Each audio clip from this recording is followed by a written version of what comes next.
সন্তানেরা, সুযোগ্য সন্তানেরা ওনারা ডক্টর জাকির নায়েকের সাথে কথা বলে তার একটা প্রোগ্রাম আগামী নভেম্বর মাসে তাদের এলাকায় করার একটা চিন্তা ভাবনা করতেছেন।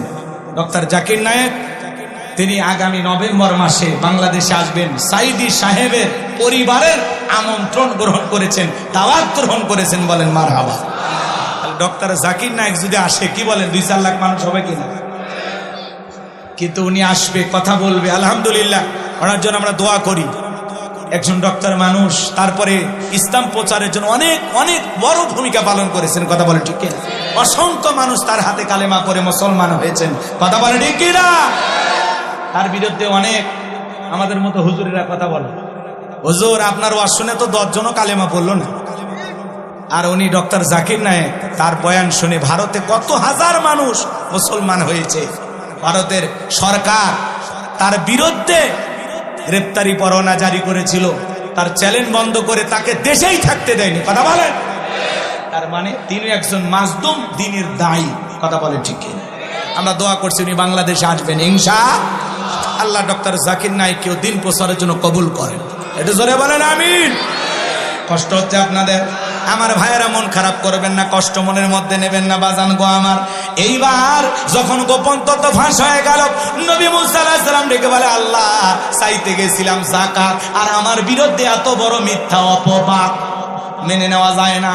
আল্লাহ আপনি জমিনকে অর্ডার দেন, জমিন যেন কারণে ধন সম্পদ সহ কারণকে গ্রাস করে ফেলে। আল্লাহ দোয়া মঞ্জুর করলেন, এইবার কারণে ধন সম্পদ সহ জমিনের ভিতরে হাঁটু পর্যন্ত চলে গেছে।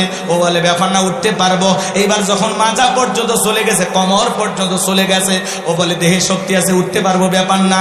এইবার যখন জমিনের ভিতরে গলা পর্যন্ত চলে গেছে বাজার, কারণ ডেকে বলে, ও নবী মুসা, ধন সম্পদ যা আছে সব তোমার আর তোমার আল্লাহ, তুমি নিয়ে যাও, একটু ভিক্ষা দাও। মুসা আলাইহিস সালাম ডেকে বলে, আল্লাহুস সামাদ, আমার আল্লাহ অমুখাপেক্ষী, আমার আল্লাহ কারো কাছ থেকে কিছু চায় না, আমার আল্লাহ শুধু দিয়েই যায়। তবে তোর ধন সম্পদ নিয়ে বেশি বাড়াবাড়ি ছিল, কারণ রে মরার আগে শুনে যা, তোর ধন সম্পদ সব জমিনের ভিতরে চলে যাবি। আর পৃথিবীর ইতিহাসে তোর মতো যারা সম্পদ জমা রাখবে, আল্লাহ রাস্তায় খরচ করবে না, যাকাত দেবে না, কঠিন কিয়ামতের ময়দানে তুই কারুনের কাতারে দাঁড় করাইয়া আল্লাহ তাদেরও বিচার করবে।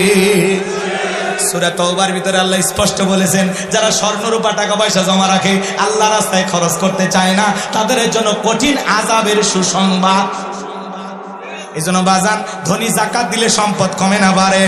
প্রত্যেক বছর হিসাব করে করে যাকাত দিবেন তো ইনশাআল্লাহ।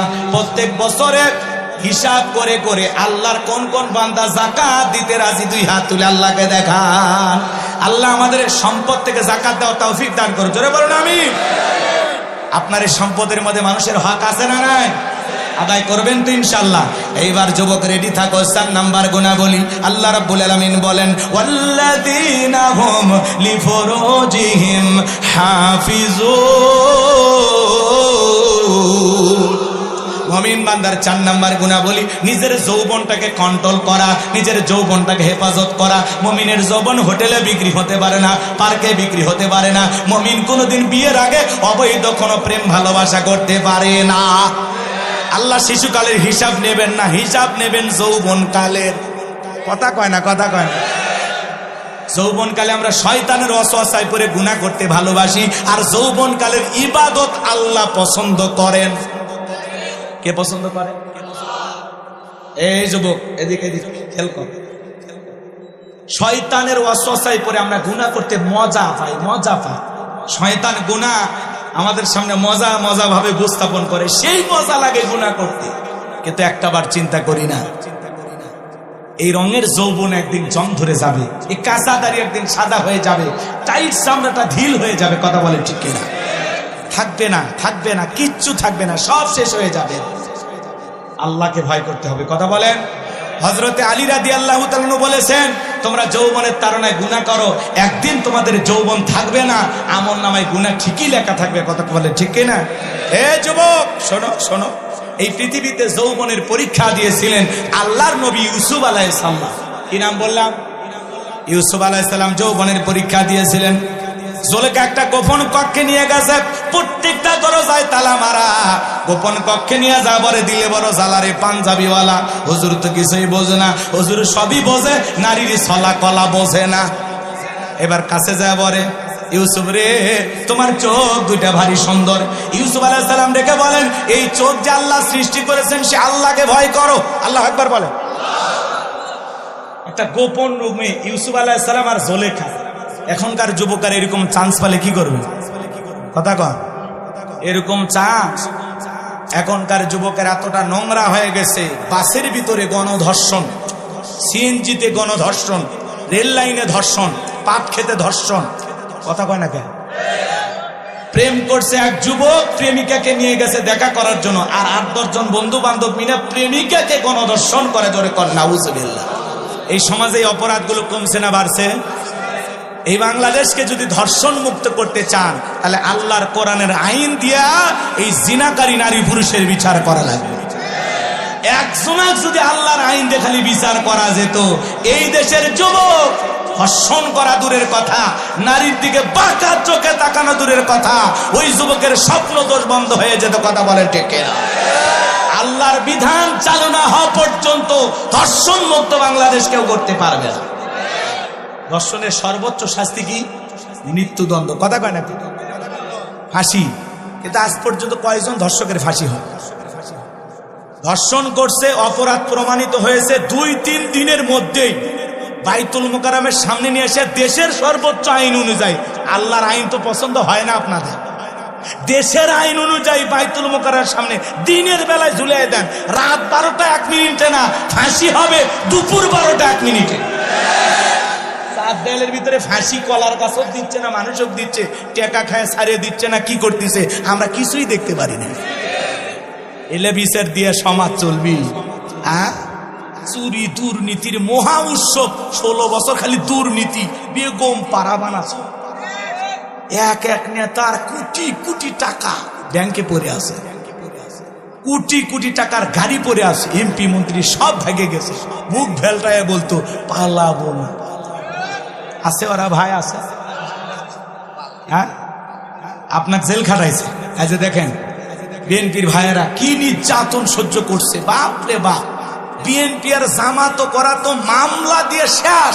এখন আবার প্রধানমন্ত্রী, সাবেক প্রধানমন্ত্রী শেখ হাসিনার বিরুদ্ধে মামলা, ভারত থেকে বলতেছে আমি তো কোনো অপরাধী করিনি। কি নিষ্পাপ এক মহিলার নামে মামলা দিচ্ছে গো, যারা দিচ্ছে এদের উপর তো গজব পড়ল। আর ওরা যে একটা অন্ধ ব্যক্তির নামে গাড়ি ফোরানোর মামলা দিয়েছে, সুপ্রিম কোর্টে হাজিরা দিবেন আসছিল, দেখেননি আপনারা? আচ্ছা, অন্ধ মানুষ গাড়ি ফোরাছে? হ্যাঁ, ওই গাড়ি বাড়ি কিছু চেনে? ওই অন্ধ, ওই নিজের বউকে ঠিক মতো চেনে না। কথা কন ঠিক না? রাগ করেন না, মন খারাপ করবেন না আমার ভাইয়েরা, কষ্ট মনের মধ্যে নেবেন না বাজান। লম্বা করার কোনো সুযোগ নাই যুবক রে।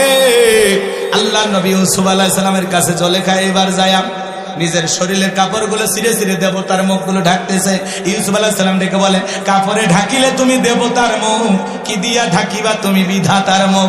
এইবার জুলেখা কাছে আসে আর ইশারা ইঙ্গিতে কি যেন বুঝাইতে চায়। ইউসুফ আলাইহিস সালামের অন্তরে কার ভয়? আর একটু জোরে বলেন, কার ভয়? ইন্নিয়া খাফুল্লাহ, অন্তরে আল্লাহর ভয়। ইউসুফ আলাইহিস সালাম ডেকে বলে, আল্লাহ, জুলেখার মনের অবস্থা আমি বুঝতে পেরেছি, একমাত্র আপনি ছাড়া আর বাঁচানোর কেউ নাই।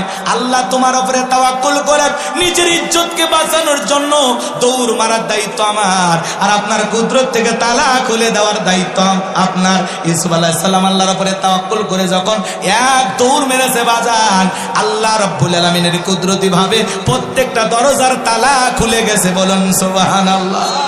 এইবার শেষ দরজায় ইউসুফ আলাইহিস সালাম যখন চলে গেছে, জুলেখা পিছন থেকে মারছে থাবা, এক থাবাতে জামা পর্যন্ত ছিঁড়ে গেছে। ইউসুফ আলাইহিস সালাম ডেকে বলে, জামা ছিঁড়ে যাই যাক, ইজ্জত দেওয়া যাবে না।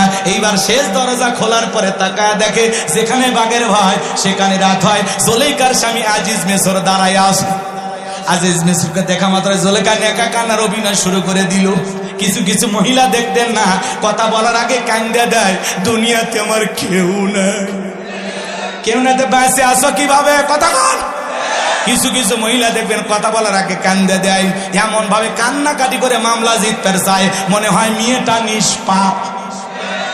যেই মেয়ে যত বেশি কাঁদবে বুঝবেন ওর ভিতরে তত ভেজাল আছে। যার বউ বেশি কান্নাকাটি করে, ধমক দেবেন, রে চুপ, খবরদার কাঁদবি না। ঘটনা কি হয়েছে আগে খুইলে ক। তোর কথা শুনে যদি মনে হয় এই ঘটনায় কাঁদা উচিত, স্বামী স্ত্রী একসাথে জামাত করে কাঁদা হবে, তাও একা কাঁদবি না। কিছু কিছু মহিলা দেখেন না, কথা বলার আগে কান্দে দেয়, চোখে মানে মোটর বসায় রাখছে, টিপ দেওয়া হয় না। কথা কন না, কথা কন। আর কান্দে কান্দে সব অভিযোগ আপনার মায়ের বিরুদ্ধে, বাবার বিরুদ্ধে, আপনার ভাই বোনের বিরুদ্ধে। কথা কন। আর আপনার ভবিষ্যৎ চিন্তে আপনার বইয়ের মাথার চুল উঠে যাচ্ছে, খালি চিন্তা। তুমি যদি এত মানুষের পিছনে খরচ করো, তুমি যদি এটা করো ওটা করো, আমাদের সন্তান আছে, আমাদের ভবিষ্যৎ আছে, কি হবে? তুমি তোমার মা বাবার পিছনে খরচ করো না, তোমার ভাই বোনকে আর টাকা পয়সা দিও না। হ্যাঁ, এইভাবে খরচ করলে তুমি তো নিঃস্ব হয়ে যাবে, ফকির হয়ে যাবে। ভবিষ্যৎ চিন্তাবিদ বাড়ি ঢুকে আমাদের ভবিষ্যৎই নষ্ট হয়ে যাচ্ছে। এ কথা হয় না? এরকম মহিলা নাই? মনে রাখবেন, মা বোন যারা আবার শুনতেছেন, মা মনে রাখবেন, আপনার স্বামী যদি তার মা বাবা ভাই বোনের জন্য খরচ করে, আল্লাহ সম্পদ বৃদ্ধি করে দেবে। এই খরচের মাধ্যমে দুইটা লাভ। এক নাম্বার হলো তার সম্পদ আল্লাহ বৃদ্ধি করে দেবে, দুই নাম্বার আল্লাহ তার হায়াতও বৃদ্ধি করে দেবে। তাহলে যেই স্ত্রী স্বামীকে খরচ করতে বারণ করে মা বাবা ভাই বোনের জন্য, তার মানে ওই স্ত্রী চাই স্বামী তাড়াতাড়ি মারা যায়। ভালো স্ত্রী কখনো বলে না তোমার মা বাবার জন্য এটা খরচ করো না। ওই স্ত্রী সবচাইতে উত্তম যে স্ত্রী তার স্বামীকে ডেকে বলে, খবরদার তুমি তোমার মা বাবার সাথে খারাপ ব্যবহার করবা না, কারণ আমি একদিন মা হব, তুমি তোমার মা বাবাকে কষ্ট দিও না, এটা আমি কখনো পছন্দ করি না। কথা কন। ওই রকম স্ত্রী দরকার, যে স্ত্রী তার শাশুড়ির মাথায় জুই নারিকেলের তেল, কিউট নারিকেলের তেল মাখায় দিতেছে, শাশুড়ির জন্য গোসলের পানি রেডি করে দিচ্ছে। কথা বলেন, এরকম বউ দরকার। কি কন? আর উল্টো হয়ে গেছে, শাশুড়ি বেটার বইয়ের মাথার তেল দিয়ে দিচ্ছে। ভালো দেওয়া ভালো, মিলেমিশে থাকা ভালো, এটা মানলাম, কিন্তু উল্টো বলে আম্মা আমার শরীরটা একটু খারাপ, গোসলের পানি আপনি রেডি করে দেন। আছে না নাই? নিজের ছেলের বইয়ের পরনের পোশাক শাশুড়ি ধুয়ে দিচ্ছে। চিৎকার হচ্ছে কি সমাজে? কথা মানে শাশুড়িকে চাকরানির মতো ব্যবহার করে। এই কথা বলেন নাকি আপনারা? আপনাদের এলাকায় ওরকম নাই, কারণ আপনাদের বইয়েরা সব জান্নাত থেকে পালিয়ে আসছে, এরা ভালো মানুষ। বাপরে বাপ, এগুলো ভারতে ঘটতেছে, এই দেশে এখনো শুরু হয়নি। কষ্ট পাচ্ছেন মনে হয় আপনারা। আমার ভাইয়েরা, জুলেখা এবার নাকা কান্নার অভিনয় করে ডেকে বলে, স্বামী ইউসুফকে ছেলের মতো দেখতাম, আজকে সুযোগ পা আমার ইজ্জতের দিকে হাত বাড়াইছে, আর একটু দেরি হয়ে গেলে আমার সর্বনাশ হয়ে যেত। মিথ্যা ধর্ষণের অপবাদ দিয়া, মিথ্যা ধর্ষণের আসামি বানাইয়া, এক নয় দুই নয়, ইউসুফ আলাইহিস সালামকে 9.5 বছর জেলখানায় বন্দি রেখেছিল জুলেখা। আজও আলেমদেরকে ধর্ষণের আসামি বানায়া জেলখানায় বন্দি করবে যারা, ওরা হলো ডিজিটাল জুলেখা। ভালো করে বোঝার চেষ্টা করবেন বাজান। এই জন্য যুবক, তোমাদের পায়ে হাত দিয়ে অনুরোধ করে বলে যায়, নারীর ছলনা বড় মারাত্মক, নারীদের চক্রান্ত ষড়যন্ত্র বড় কঠিন। মনে রাখবা, নারীদের চক্রান্ত এত মজবুত, এত কঠিন, মাঝে মাঝে শয়তান ওদের কাছে ফেল মারে। নারীদের চক্রান্ত ষড়যন্ত্র বড় মারাত্মক। এরা ছেলেদের ভালোবাসে না, এরা ছেলেদের মন নিয়ে ব্যবসা বাণিজ্য করে। এ কথা কন না কে? পুরুষ নারীর ভালোবাসার কাঙ্গাল, কিন্তু ওই নারী আপনাকে ভালোবাসে না, আপনাকে ঘৃণার চোখে দেখে, ও অন্য পুরুষের কাছে ভালোবাসা খোঁজে। কথা বলে না কেন? এরকম মহিলা আছে না নাই?